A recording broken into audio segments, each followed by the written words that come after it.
What is going on, everybody? Welcome back to another episode of the Oakland Basketball Show. We're live at RJ's Pub in Rochester Hills. He is Coach Greg Kampe. My name is Neil Rule. Happy to have you with us on this very, very frigid evening. But where's your stocking hat? What? Where's your stocking hat? I forgot it in the car. I was going to wear it. I saw you had one on when you walked in here, too. Yeah, but I don't go on the show with it, because... Well, is my mic all screwed up? It sounds like it is. Can you hear me? Yeah, they got you. Maybe it's the headset then. Okay. Yeah, I mean, I have, my hair doesn't look that good with the stocking hat, so, and I really worry about the way I look, Yeah, I think it's the radio side right now. I don't know if we have some wires crossed with the headset or what the deal is with that. So we'll work to get that fixed in just a couple of seconds. But again, this is the Oakland Basketball Show. Happy to have you. Brought to you by Henry Ford Health, as it is every single week, and Henry Ford Sports Medicine, the official team physicians for Oakland University and you. For more info, visit henryford.com/athlete. Jeff Smith will be the guest here tonight, the associate head coach. We're going to talk recruiting and everything that goes along with that. But a good week, Camp, a 2-0 week, and you'll always take those. Well, we needed it, I think we all know how we felt at the end of the Detroit game, that looked like our season was going to slip away. And somehow we saved it. And, I'm a big believer in little things changing things. And, I still convinced that the Robert Morris game, we were two teams that had won 4 in a row. Went in and played maybe the best basketball game we've played in this year. Was the competitiveness and back and forth was the game at Robert Morris. Exciting, and Malcolm Christie hit a couple big threes that got it tied, and there we go. No, yep. Yeah. We got it. Whatever you did, it worked. There you go. Yep. So it got us back, and then the call at the end of the game, and then all the hoopla that went with the call, the suspension,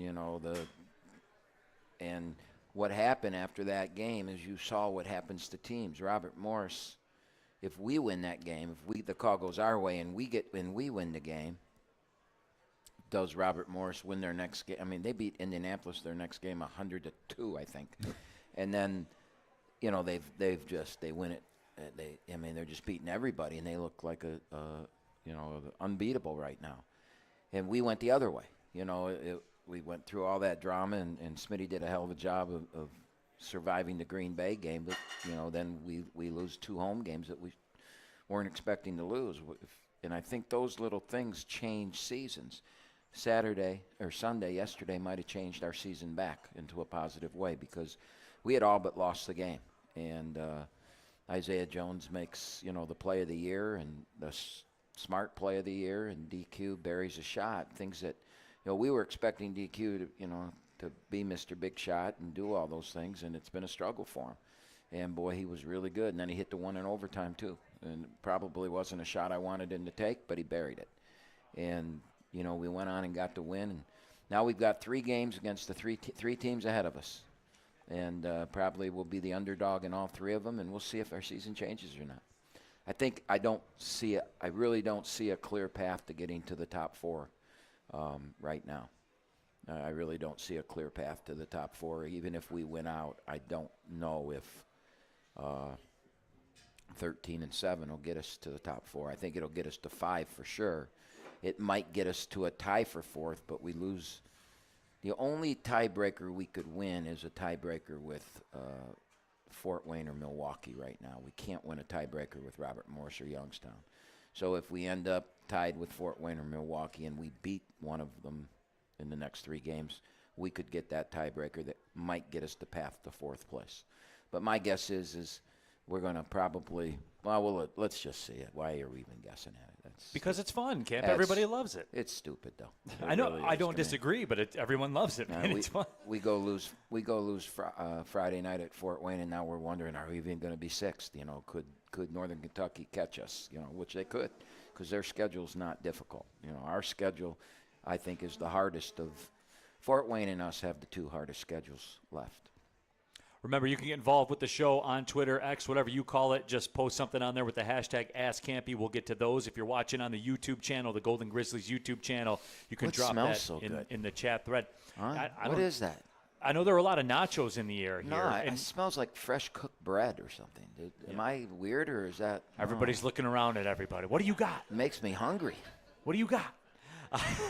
But you can get a comment in, and we'll read those as the show goes on, coming up around 6:30 or so. But, Camp, some breaking news for the program. Nassim Mashour announced as the Horizon League Freshman of the Week. Heard it in the news update on 97.1 The Ticket on the way in, as a matter of fact. And he played, that was his finest week as a college player. Should have been Player of the Week, not just Freshman of the Week, but I guess Youngstown beat the number one team, Cleveland State, so that was the reason, and the fact that Nassim's a freshman. So I give them both, Although Antoine won both a bunch. Yeah, he did. Yeah. So, no, I mean, when you do what he did this week, he shot 50% from the three, and he was 1 for 7 in one of the games. So think about that. 21 points a game this week. Yeah. He had a really good week. And everybody's asking me where'd it come from, and my answer is, don't forget he started the first game. We've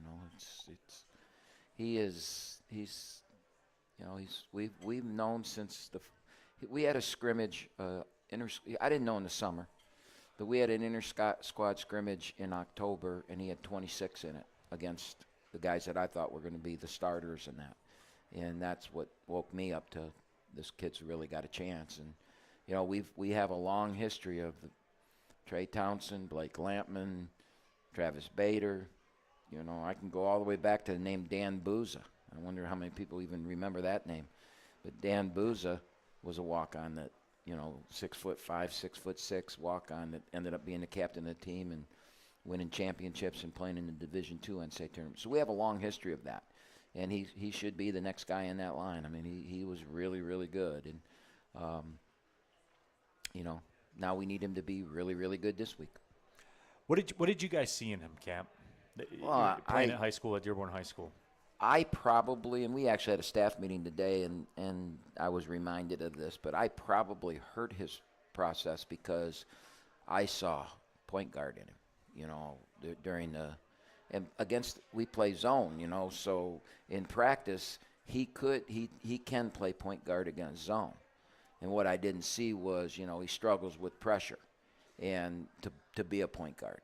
Over time, I think could be a tremendous, he needs to be the 2 next year. He needs to be our starting 2 next year, and then we need to have, someone at the point that's a true Kampe like point guard.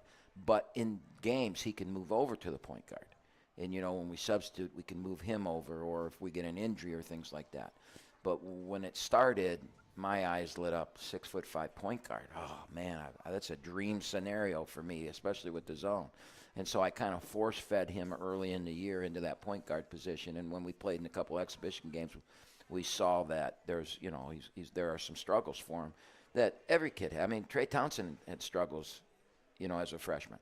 And Trey, had some great games. In fact, I read today that he's the first freshman freshman of the week that we've had since Micah Parrish and Trey Townsend got it 5 years ago.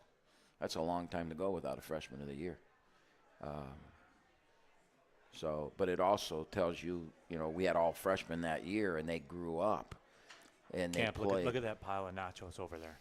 You see That's that? Not what I smell. I smell bread. I know, but it's an impressive sight. I'll just say it like that. Sorry to interrupt, Camp, That's but all right. you respect food. I don't think people were really listening to me anyways, Neil. So they locked in when the nachos got brought up, though. Yeah. Yeah, but the freshmen, they grew together, so we didn't have freshmen playing for all those years, and then now they're all gone, and we have freshmen playing again, and not a lot because we're not recruiting freshmen much anymore.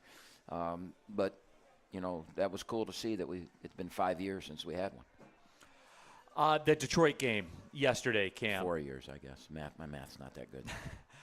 The Detroit game yesterday, you talked about it, made the play, got into overtime when maybe we didn't deserve to be in overtime, but we were. And then once we got that opportunity, we saw we saw the defending from earlier in the season. We saw that in the overtime. You guys were able to hold them, I think, to 6 points? 6 points, I think, in the overtime session. Yeah, Neil, I'm not sure that the overtime defense was us. Might have been them. They thought they had the broken game a little bit. Yeah, they thought they had the game won, and I've coached teams that have been there that have, thought we had games won. In Pittsburgh a few years ago, had an 18-point lead with 6 minutes to go, and they tied it, and we lost in overtime. I'm not sure we scored. I mean, the Michigan game during COVID when we, missed a free throw and it went to overtime, and then, so sometimes it's not so. You can sit there and say, yeah, look at how great defense we played, but it might have been them too. But we say that we might not have deserved to win, but I think people or you or whoever feels that way is forgetting we had a 5-point lead with 2 minutes and 30 seconds to go in the game. So it's not like we didn't deserve to win. We had a tumultuous 2 minutes and 30 seconds that ended good, right? I mean, we got a 5-point lead, and their kid makes a nice little runner in the lane, and we miss, and then we don't cover the three in the corner in transition, and a freshman on their team buries a shot. Give them credit for that. And then we missed, and then we fouled 30 feet from the basket. We fouled their best free throw shooter. So we did everything we could to lose the game, and then we did everything we could to win it.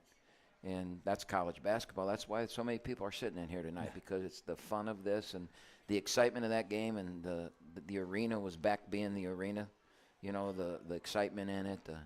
And it was, it was a weird game. 50 free throws. A team came at us and tried to physically abuse us right from the start. I mean, they just said, you know what, we're going to go in there and we're going to beat the hell out of Oakland and see if they fold or not. And our kids didn't fold it. It was a hell of a basketball game. Does there come a point where and free pizza, right?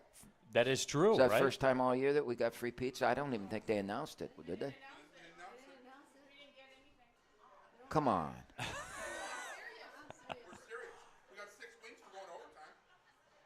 Six wings? Oh, from Buffalo Wild Wings? Okay. Oh, I didn't know about that. I'd have gone there after the game. Instead of going home, I would have driven by there and if anybody's got any got cards. some garlic Parmesan or whatever that is. Yeah. Really? We didn't get free pizza? So maybe we don't. Maybe we don't have that anymore. Maybe RJ should step in and think about that. Russ Jr.'s back there just nodding his head going, can't be quiet. Can't be quiet. Don't say that anymore. But he's nodding his head, though, so he's doing it right publicly. Tell me this. When we win the game, it's a free pizza, and people come in and they get that pizza and they buy drinks with it, and probably a few beers, maybe a couple alcohol. A salad or something. A couple salads, and they get one free pizza, and they bring somebody with them. Maybe they get two, and there's 4 people there, and they probably spend enough money to make it worth it. So, Russ, you should think about it. Camp, in those games, so, and you talked about 52 free throw attempts. I think that's the most I've ever Somebody covered. said it was. That I've ever covered. I remember that being the most that I've ever seen in a game, 52 attempts. Let's remind everybody you've done over 500 games, right? So, yeah. Well, yeah, I mean, a decade, yeah, Camp. No, but anyway, though, does there come a point in the game, Camp, where maybe Detroit's philosophy is we're going to continue to hammer them because they can't call them all? Is that a strategy? I always tell Izzo that, with your post players, you always have all those post players because you're going to foul on every possession. You got 4 guys that can give 20 fouls, right? And you're going to foul on every possession and hope they stop calling them. And that's a strategy that some coaches use. You get physical, and they're not going to call it all the time. And, Monty's Izzo played for him and coached with him for years. So maybe that was their thought process, is that they were – I know that in my press conference after we beat Detroit, I talked about how physical we were in that game. And I know that the media talked about out-physicaled them. And I know that Allen and Baru both had big games. And didn't we block like 75 shots in that game? And, it was a dominant, even though the score wasn't dominant, they made a run at the end. I think they cut from 15 and cut it to 6 or 4. It was a physically dominant game. And if I'm a new coach at a program trying to, stamp my name on that program, I'm not going to let your rival do that to us again. And So I think they came at the game. We were going to go out there and we were going to test him. And he was very emotional during the game too. I never look at the other coach very much during games, but when I watched the playback of it, he was on. He was helping them defensively a couple times. I saw him down in the stands guarding some of our players, 6-on-5 down there. So, so maybe that was the game. And you know what? I applaud him for that. I think it was great. We did shoot a lot of free throws. We are becoming a pretty decent free throw shooter. I mean, you shoot 50 free throws in a game and you make 75%. That's pretty good. That's pretty good. Usually when you're a poor free throw shooting team and you have good nights, it's 9 for 10 or, it's not 30-25 or something. Right. Then, water finds its level. But, other than Allen, who made big ones, he just happened to miss 2 big ones. That's what got me. Somebody asked me, did I think we were going to win? And my answer was no at a point there because we missed 3 straight free throws in the last 2 minutes. That's how that 5-point lead went away. You miss 3 straight free throws in a close game, you usually lose. And it takes something special to win, and we got something special. But so I applaud what they did. I think the strategy was good. I don't know if it's what you're saying, foul all the time, and they'll stop calling them. But Larry Serrato, one of the referees, has been a long-time ref. He's done. I don't know if he's ever done a Final Four, but he's gone a long way in the NCAA tournament. So you're not going to fool him. I mean, he was out there, and he had control of the game, and those referees. If everybody remembers, like the first or second possession, there was a foul. Baru fouled somebody, and one of their kids ran up and ran right into Baru's face. Yeah. And nothing was called. And I think Larry stepped in and said, this isn't going to happen tonight, guys. You're going to play. And I think that's what caused, some of the early technicals and the early physicality got called. And it was to our advantage, but I'm not thinking that. I mean, we got called for fouls too, and we got called for fouls that I disagreed with, just like they probably disagreed with some that they were called, just like every game you play, There's going to be fouls that are called that you don't like, and there's going to be fouls that you hit your head and say, wow, And I think when you play with physicality, which both these two teams try to do, you're going to have a game like that every once in a while. All right, we'll take our first break. When we come back, we'll be joined by Associate Head Coach Jeff Smith. We're going to talk recruiting and college basketball. This is the Oakland Basketball Show. We're live at RJ's Pub in Rochester Hills.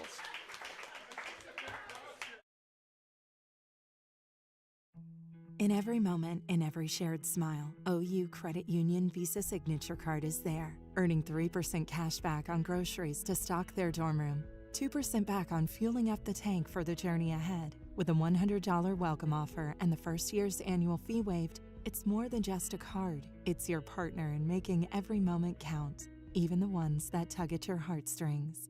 Make every moment and every mile more rewarding with an OU Credit Union Visa Signature Card. They say, losing hope, that's the real disaster. When Tropical Storm Fred sent a devastating wall of water and debris down this river, it seemed hopeless. But when the waters receded, Belfour was here. Not just to rebuild, but to help restore the life of this community. Belfour, restoring more than property. Your Oakland University Golden Grizzlies. Drives to the basket, and it's in! The biggest games on the blacktop. 4-3. Of course! Borowski from 3! We need you there. Golden Grizzlies fans, get out your dancing shoes!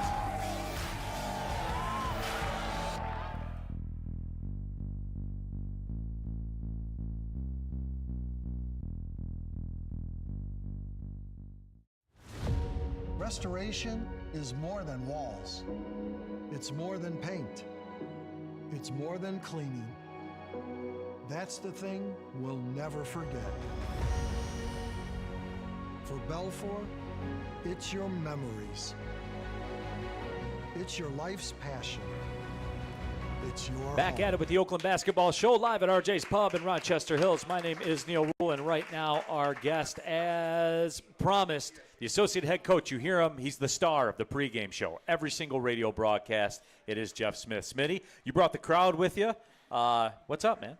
I'm not the star of that show, Neil. You're the star. I'm just the guy that answers your questions, and you make that whole thing go. So it's great to be back at the radio show, and appreciate the opportunity to be on here and chop it up with you. Yeah, absolutely, my friend. All right, want to talk recruiting with you, and it's something that I get asked a lot about, which I'll be honest with you, I kind of wait till they're here, before I get into it and figure out what's going on and stuff like that. But you're the one, you and your staff, you guys are the ones responsible for, quote, bringing them here. So for those that don't know, and we've talked about it in the past, kind of your schedule, because I'm sure, Smitty, once the games are over, you just go home and that's it. You just kind of wait for the next practice and the next game, and it's a pretty easy life, right? Yeah, I was just telling Cam over there. I got I got the email in late January from Delta Airlines, and they congratulated me on being in the top 1% of miles flown in 2024. And it's changed so much. I feel very much like I did when I was coaching out west, when I was on airplanes from Salt Lake or LA all over the place. And the landscape, as everyone knows, has changed so much in college basketball, and the way in which we recruit now, there's such an emphasis for us, for our staff, on junior college players, and most of those JUCOs are not located in nice places. I was actually in Philadelphia this weekend, and it was a shocking, pleasurable surprise. Was where I was in a beautiful part of Philadelphia, but most of the time they're in towns that might have a Sonic, a gas station, and a grain elevator. So and one stoplight. yeah, it's if the big towns like Garden City that actually have a Target and a Buffalo Wild Wings, those are the high level places. But it's with what we do now, it's for this week is a perfect example. In today, be at practice tomorrow, Wednesday morning. I'm on an 8 o'clock flight to Dallas. I'll be in East Texas for a shoot around, and then East Texas, a different spot later for a game. Drive back to Dallas, and Thursday morning fly to Tulsa, and I'll be at a shoot around in Oklahoma, and then a game in Oklahoma Thursday night. Friday, fly to Chicago, rent a car, drive to Fort Wayne, coach the game, and then drive back to Detroit Airport, pick up my car, and go home. Okay. Want to ride with me? No, I'm good, Smitty. Yeah, right. I'm good, Smitty. And that's, right now, it's like, when we had that bye weekend, everybody thinks, well, it must be nice to have a couple of days off, but I was on an airplane. I was out in the state of Utah recruiting at junior colleges out there. And so when we have these opportunities, and it's a tough thing to juggle because, you want to be at practice and you want to be around the team, and there are times when I dread having to be away from them because, the reason why we all do this, for the most part, is because you want to be around the guys.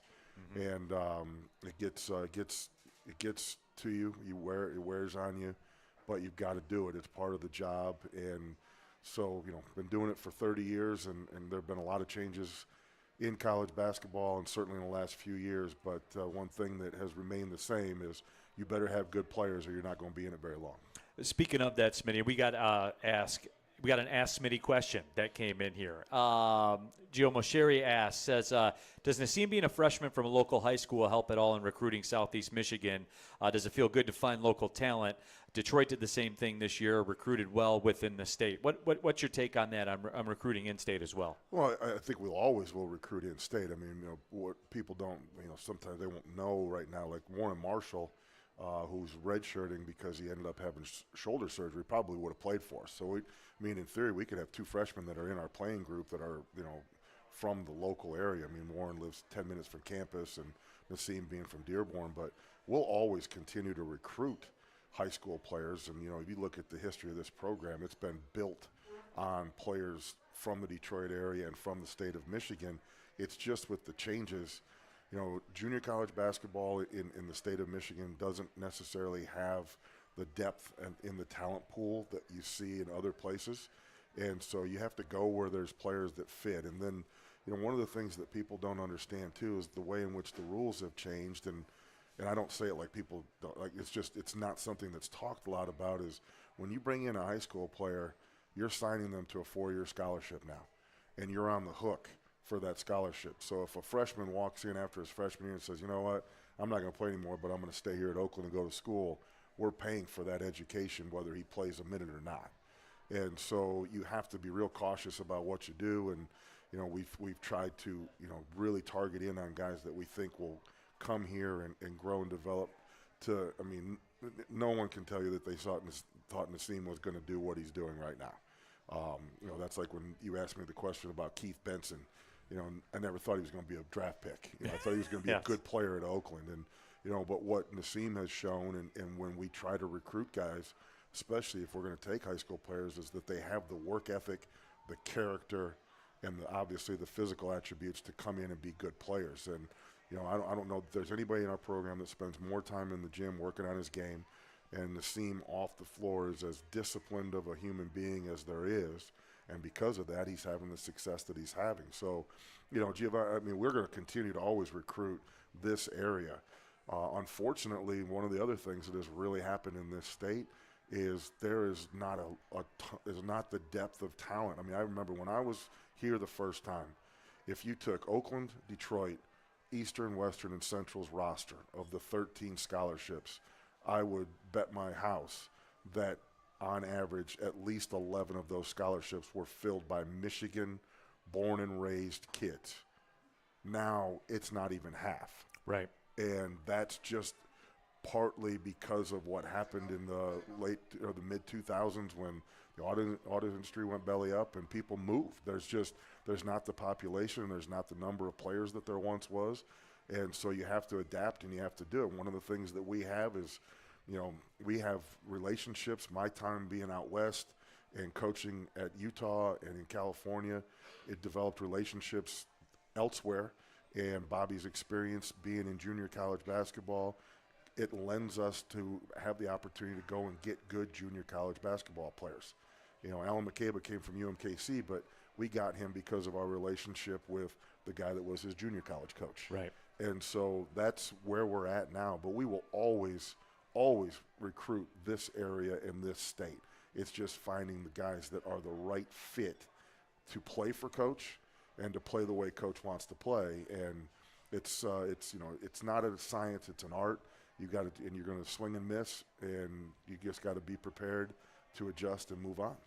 Because, Smitty, you and I were talking on the pregame show because we were talking about Keith Benson, who got honored, and you brought up the fact on his Country Day team that there were possibly 8 or 9 Division I scholarship players on that Country Day team. I know that in his 4 years there, he played with at least 9 guys who went on to play Division I basketball. And there's not a program in the state that can say that. Right. You know, there have been a couple that was of commonplace teams. at that time. Yeah, I mean, you had teams, schools in the state of Michigan that, you know, we were getting the best player out of Lansing we were getting every year. You know, it started with Courtney, and then we've got Kangas and Derek Nelson and Jonathan Jones, and then when I left, Sadi just kept it right on rolling. They were getting the best players from the city of Lansing. I don't know that you would be hard pressed to try to think about 3 to 5 Division I basketball players from the city of Lansing in the last 10 years. Yeah, it's wild how it changed like that. Flint, you know, Saginaw, it's all different, and it is what it is. And you know, I love the high school basketball coaches, and I love high school basketball in the state of Michigan. But you know, right now the best thing for us to do is focus our attention on junior college basketball. Smitty, when you said something that kind of made everybody's eyes open up a little bit. I noticed everybody kind of looked around in the room. When you talked about relationships in recruiting, it's not like you walk into somewhere, say, you find a kid on paper, you say, all right, that kid looks good. I'm going to go to New Orleans and go recruit him and show up and not know any of the ancillary people around the program, not have a relationship with the coach. What's a percentage of recruiting to relationships? Is it 100? Is it 99.9? I mean, it's got to be up there. In today's day and age, you know, obviously there's the financial piece to all of this. And right. So maybe you can get involved with somebody because you might be able to offer them more money than what other people. But ultimately, this is still a relationship business. And it takes time. It takes effort. You know, like I can't tell you, like, how many times guys will say, you know, the fact that you've made the trips out. I mean, the kid that I can't talk about him. With the one kid we have committed here, I mean, his junior college coach, like, you've put in the work. you deserve this. That's why we're helping you get him. You know, where I'm going on Thursday, the coaches have told me they want this kid to come play for us because of the work that we've done.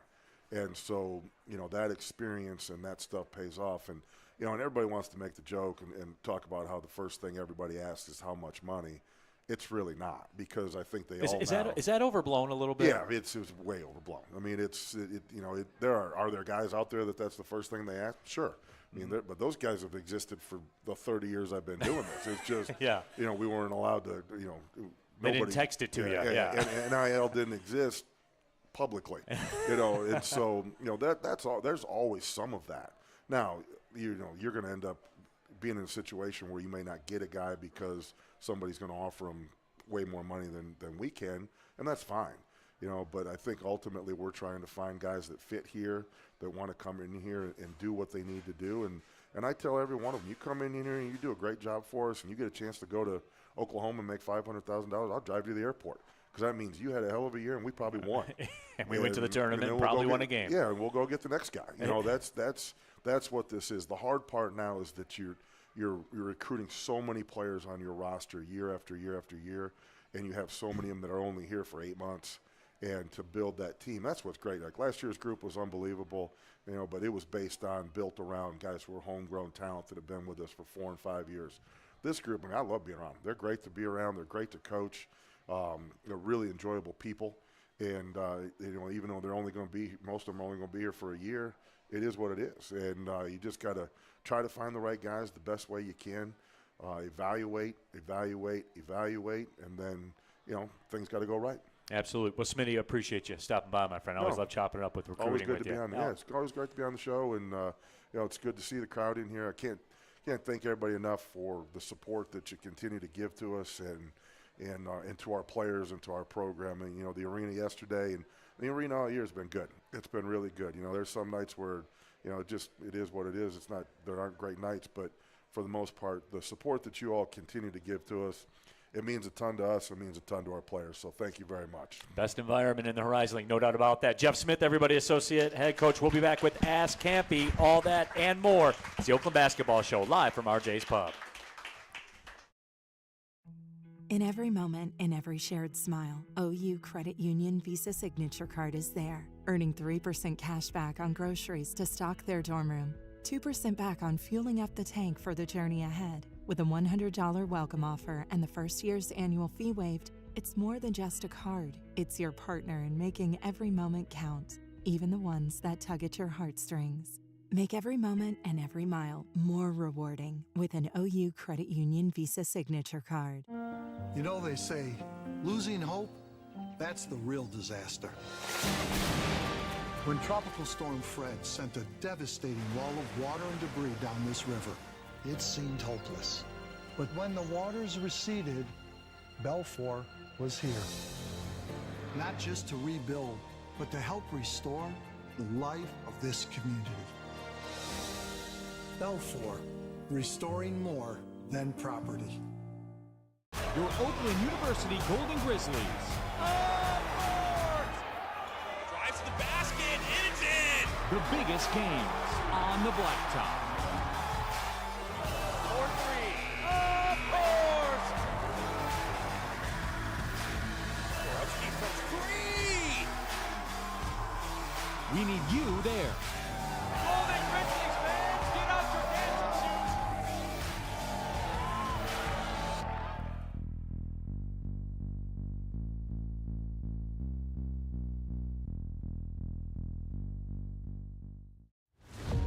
Restoration is more than walls. It's more than paint. It's more than cleaning. That's the thing we'll never forget. For Belfour, it's your memories. It's your life's passion. It's your home. Belfour, restoring more than property.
coach with me and how lucky I've been to have people like that.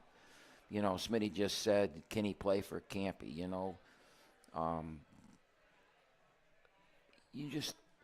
they can play for me because I've got great staffs and great assistants and things like that. And so I like that, and then, you know, I think players, I mean, we were after the game yesterday, I had 34, 35 former players come to the game yesterday, and they were coming anyways, but I think Benson being there really helped get a few more. And then we went to Red Ox afterwards, and you know, with Scott Bittinger, the first recruit I ever had, and Pete Shield, the second recruit I ever had, were there, all the way up to, you know, some of our players came over. And I was talking to somebody, you know, about this, how many wins I've had, and I looked at him and I said, I haven't won a game, but look at this guy, and look at that guy. I mean, that's Keith Benson. He won a lot of games, yeah. The most dominant player to ever play. I mean, we went 50-3 in a stretch think about that, 50-3 in league play. 50-3. They didn't do that because of me. They did that because of him, and they did that because Derek Nelson and Jonathan Jones. And then you look over there, and there's, you know, guys that, you know, Scott Bittinger's had a game where we won in overtime 143-128. And I guarantee you that number's right. That game was 40 years ago, but I bet you I got that number right. And he walked on the bus after the game, and he said, hey, Coach, you know, I never missed a shot when we were behind tonight. And we looked it up, and he's right. He had 43 in the game, and it was triple overtime. And we got behind in every overtime. He goes, I never missed a shot when we were That's a behind. cool stat. Yeah, and you know what I said to him? I said, well, damn it, Scotty, if you'd made him when we were ahead, we would have never got behind. But he's in that room, and you just looked at and Kay Feldner last Thursday and the people that came out for that. Those guys all wore Oakland, and we all had the privilege to watch them play, the history of this program and the players.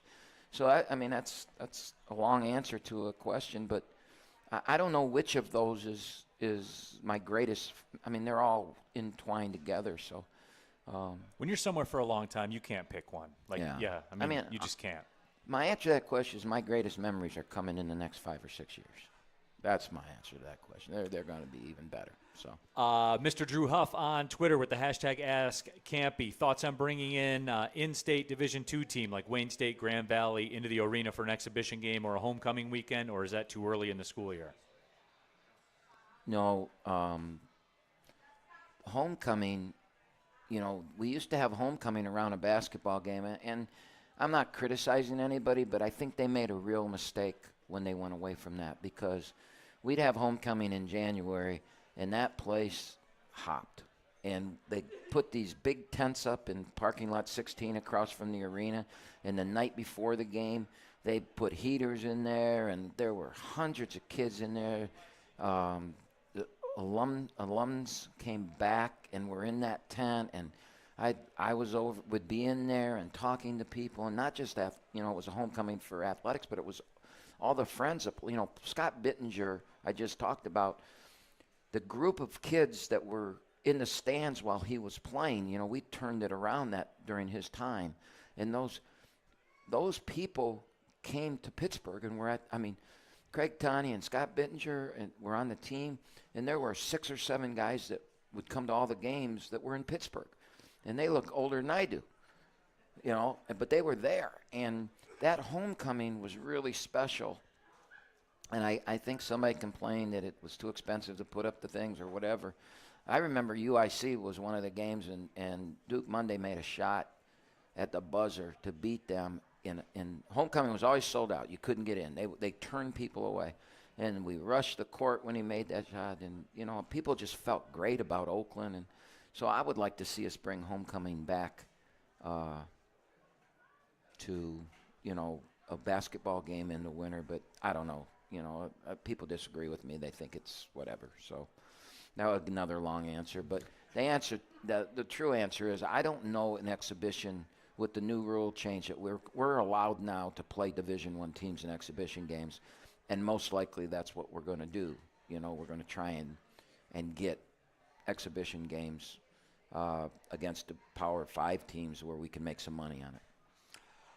Ask Kampe on Twitter. Harjan asks, Camp, now that you're one win away from the all-time Horizon League coaching wins record, will it feel better by – it's kind of mistyped here. He's basically asking the question, Camp, will it feel even better that you beat Detroit Mercy to tie the record, or will it feel better that you overtake Perry Watson, who was the coach at Detroit? Well, it would have felt a lot better if it would have happened 3 weeks ago because we wouldn't have 7 league losses, right? Right. So let me just talk about that, okay? I said in the postgame, this is Tom Izzo's week, right? This is Tom Izzo's week. The Big Ten might be the greatest conference in the country ever, and this is the week he broke the record, and let's just keep the focus on that, okay? Because the truth of the matter is a lot of the great coaches in the Horizon League never stayed. Where in the Big Ten they stay. Now, I think Iz has 300 and some conference wins, and if you look at the history of, me, I've got more than that, but not in the same conference because we've been in 3 different conferences during my tenure. But so it doesn't mean anything to me, and I hope the Horizon League's not mad at me for saying that, but I made it 12 years. There's a lot of great coaches that were in the Horizon League that left, and Bryce Drew left and went to Vanderbilt, and then he left. Things didn't work out there, and he's at Grand Canyon. If Bryce had stayed at Valpo, we'd never catch him. No. No. Brad Stevens was at Butler, 3 or 4 years, and they went to two Final Fours in a row. I mean, if he'd had stayed at Butler and not gone to the pros, of course Butler left the league, so I guess that's a bad example. So I don't know if anybody, I'm not downplaying it, because I don't want to do that to our conference, but at the same time, like I said earlier, I haven't won a game. I got great coaches and great players, and it really doesn't. All right, Camp, we're going to have to pick up the pace a little bit. Like that. Well, don't ask me such hard questions. Well, it's the people. It's the people, Yeah. Camp. All right, here we go. Jake, who's usually here, not here tonight, though. Coach, at times it seems our zone is susceptible to giving up open threes. When teams are knocking down the threes against our zone, what type of in-game adjustments can be made within the zone defense itself to stop it? Well, a statistical analysis of what you're talking about, what it looks like and what is normally isn't the same thing. All I would do is say, go take your favorite man-to-man team that you have. Go take who you think is the best man-to-man coach in the country and chart all the threes that are shot against his team and all the threes that are charted against our zone. And then you decide, is it a uncontested, contested, semi-contested three? And you're going to find out that more uncontested threes are taken against man-to-man than they are against the zone. Now, we give up the corner three in our zone, and that has a lot to do with effort and rotation more than it has to do with the zone and making a mistake. And somebody's got a thumbs down on there at me. That person, I'll tell you, whoever put his thumb down, you have an open invitation, and we'll call Portillo's, okay? We'll call Portillo's, and you get whatever you want. I'm always going to get a Chicago-style dog without relish, a big beef dip, and fries with cheese, and a large diet. You get whatever you want, and we'll sit down and we'll watch that film, and I'll let you chart if they're open or not. And if I'm right, you're buying, and if I'm wrong, you're buying from me. I'll do that. Okay. All right? So there it is. Gary McCarrick with the hashtag AskCampe. We used to see the same referee pairing shared between the Big Ten and the Horizon League. This year we've seen new groups of referees. Did something change? Yeah, they're going through, they got a new guy in charge of the Big Ten 2 years ago, and he's gone through they went from a referee pool of about 120, and these numbers don't quote me on because I don't remember them exactly, but 120 referees, and they thought that was too many, and they've cut it down to like 75, and and they're in a process of trying to make officiating great again.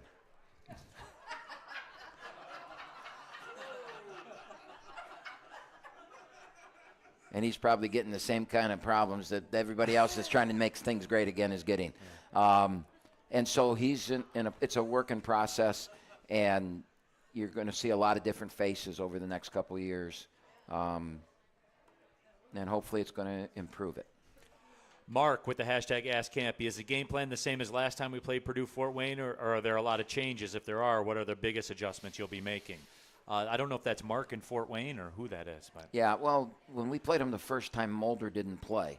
And Mulder's a problem, okay? He's a problem. He's their big kid inside who can't shoot it any more than 3 feet from the basket. He's like a 30-some% free throw shooter, but he just has a great effect on the game because you've got to guard all those other guys, and he gets drop-off passes, and he shoots it at about 80%. I mean, we miss more layups in the Detroit game than he'll miss all season because he doesn't miss layups, and he dunks it. And so having him out there is a factor that wasn't in the first game that we have to have for this game plan. But I would tell you this, and this goes to the last guy's question. We held Fort Wayne to 15 threes. They averaged 30-some threes a game. They only got 15. Now, they made 10 of the 15. But that's what they do. Well, it's a good thing they didn't get 20. That's what they do. Yeah. They shoot that three. The game after us, if I remember, these numbers might be 2 or 3 off, too. I think they were – because he called me, and he was can you believe we went 6 for 42 or whatever it was? Because, I mean, they can shoot it as good as any team in the country. And for them to go 6 for 42, I think it was against Cleveland State. And – Cleveland State's supposed to be a great man-to-man team. They got 42 threes against them. Maybe those numbers. Let's say it was 36. Okay. It was 30-something, maybe 40. So to the guy's last question, if you look that up, how did they get against Cleveland State? Supposed to be the best defensive team in the conference. Pressure man-to-man. They only got 15 against us because of the zone. So if we can hold them to 15 threes again, I think we can win there. If they get 30 threes against us because we're not playing with great intensity and we're not getting on our slides and we're making mistakes, then and then it may be a little different because we're going to play faster offensively than we did. We're not going to walk the ball up against them. We're not going to call a set every time. You looked it up? 5 for 32 was the game? Well, not 42, 32. So they got 17 more threes against them than they did against us. Now, maybe you got to still look if it was contested or not, but I watched the game, and Jalen Jackson had like 6 that were uncontested and he couldn't make them. They're so good, though, and with Jackson, I think Jackson's the best player in the league. You know, I think he's going to end up being the player of the year in the league. I could be wrong. Right now, he's got my vote for it. So if he can get to the rim and score on us, that could really hurt us, because then you got to make adjustments with that, and that opens up threes. All right, let's take the last break. We do have one more question. We could keep going, man. Well, I gotta sneak the break in. We'll do the question when we come back, and then we'll talk about what's coming up next. Okay? I can't trust you, Cam. I always wanted to say no to you, and I knew that would be the answer. All right, we'll be back with more of the Oakland Basketball Show. We're live at RJ's Pub in Rochester Hills. In every moment, in every shared smile, OU Credit Union Visa Signature Card is there, earning 3% cash back on groceries to stock their dorm room, 2% back on fueling up the tank for the journey ahead. With a $100 welcome offer and the first year's annual fee waived, it's more than just a card. It's your partner in making every moment count, even the ones that tug at your heartstrings. Make every moment and every mile more rewarding with an OU Credit Union Visa Signature Card. You know, they say, losing hope, that's the real disaster. When Tropical Storm Fred sent a devastating wall of water and debris down this river, it seemed hopeless. But when the waters receded, Belfour was here. Not just to rebuild, but to help restore the life of this community. Belfour, restoring more than property. Your Oakland University Golden Grizzlies. Drives to the basket, and it's in. The biggest games on the blacktop. 4-3. Of course. Borowski from 3. We need you there. Golden Grizzlies fans, get out your dancing shoes.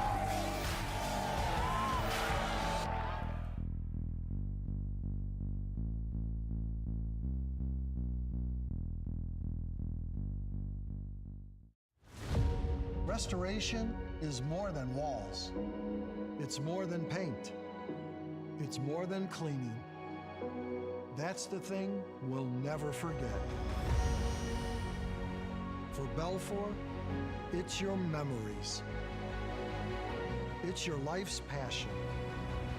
It's your home. Back at it, final segment of the Oakland Basketball Show, live at RJ's Pub in Rochester Hills. He's the coach, Greg Kampe. My name is Neil Rule. Huge crowd on hand here. Big shout out to everybody for coming on out on a very, very frigid Monday evening. But Camp, we got one more Ask Kampe to get to. Before you go to it, Yes. I'd like to go back to the gentleman that gave me the thumbs down. It was not the person that asked the question. Oh. They reached out and said that was not me that Okay. gave him the thumbs down. Well, whoever gave me the thumbs down, one thing I will say that you might be right on is transition. We give up some threes in transition, and if you watch what teams try and do to us, like Northern Kentucky, their whole game plan was, Wright State, their whole game plan is we don't want to play against that zone because we're not going to get the threes we normally get, so we want to rush it up the floor and shoot it in transition. And I will say this, I think transitioning back to a zone is way harder than transitioning back to man-to-man. And it is because you're running to a spot, and if you're not smart, and we've struggled with some of that this year, being smart, you run back, you've got, and we work in practice all the time on it, you go back in transition to be a great transition team to our zone. You've got to transition back to man and then get into the zone. And we struggle with that. We transition back to the zone, and that's why we give up the corner three in transition a lot. And then the other thing is our five-man isn't the greatest at transition. It's one of his things that we keep working with him, trying to make him better. And a lot of times that's the guy that's got to be in the corner, which then you could say, well, why do you do that? And now you can say to me, maybe I'm not the smartest guy in the room if I'm still making him do that. So I think a lot of the threes are based off transition. Offensive rebounds and transition are how we give up most of our threes. If we're really playing great 5-on-5 defense, it's hard to get a three against us. Jason, last one here. 52 points off the bench yesterday. What's the message to the team to keep the production up from the bench as you head to March? Well, I think if you'd ask the bench what's the message, their message would be, well, Coach, why am I not starting? Right? Yep. That would probably be their message, so I'm not going to go ask them what the message is. Every game is a game. Every game is an entity in itself, and every game's different. And Jalen Jones played 2 minutes against Indy on Tuesday or Wednesday, whenever we played that game, or Wednesday, I think it was. And on Sunday, he played 24. Every game's an entity. Our league is there's so few. Well, that's not the right way to put it. There's no difference between 1 and 8 in our league other than winning close games. You win close games, you're going to finish in the top of the league. We haven't done that this year. Last year we did it all year. There's very little difference. I mean, Detroit, look at how they played Sunday. And they came in, they haven't won a road game since they beat us in Antoine Davis's last game at Oakland, which was 2 years ago. They have not won a conference road game. Think about that. And they should have won Sunday. They could have won and should have won Sunday. That's how close this league is, and that's how you got to do little things right. And it's I don't know. I forgot what the question was. All right. Well, Camp, final 2 minutes here of the show this week. We only got 2 minutes left? Yeah, Camp. Man, you've been talking too much. Sorry. I get paid by the word. No, I'm kidding. All right, at Purdue Fort Wayne on Friday, Cleveland State Sunday. Would love to see everybody come out. Go to goldengrizzlies.com, get tickets. That's a big, big basketball game. And Camp at Purdue Fort Wayne. This is it, right? Like, this is the moving time, and we're coming down the stretch. Yeah, you know why Smitty's such a good recruiter? I'm completely not listening to you, and I'm off subject. We got a text today. I got a phone call from a kid that we really wanted, and he said he was calling Smitty right after me, and the kid's going somewhere else. And you wouldn't have known that from Smitty tonight, right? Me, I'm like, oh, my dog died, right? And Smitty's in here. It's on to the next. Yep. On to the next, you know. It's like trains and buses, man. The players are going to get you where you want to go. You might not get there as quick, that's all, but you'll find somebody that can get you there. So, 30 seconds, Camp. who do we play? At Purdue Fort Wayne on That's Friday, right. Cleveland State Sunday. 20 seconds. Wow, that's a big week. All right, we get 2 wins, and it's probably not going to mean that much, but it's a big week because we're going to find out, you know, can we sweep Fort Wayne?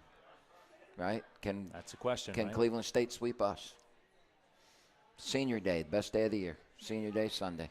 So we'll have our ceremonies, and the kids will say their goodbyes, and I can't wait till Sunday. All right, we'll see everybody at the arena Sunday, Friday on radio as well. For the coach, Greg Kampe, associate head coach Jeff Smith, and, of course, Jimmy Kennedy back in the studio. I'm Neil Roll. Thanks for listening. Have a great night, everybody. Well, see you later. I just got it.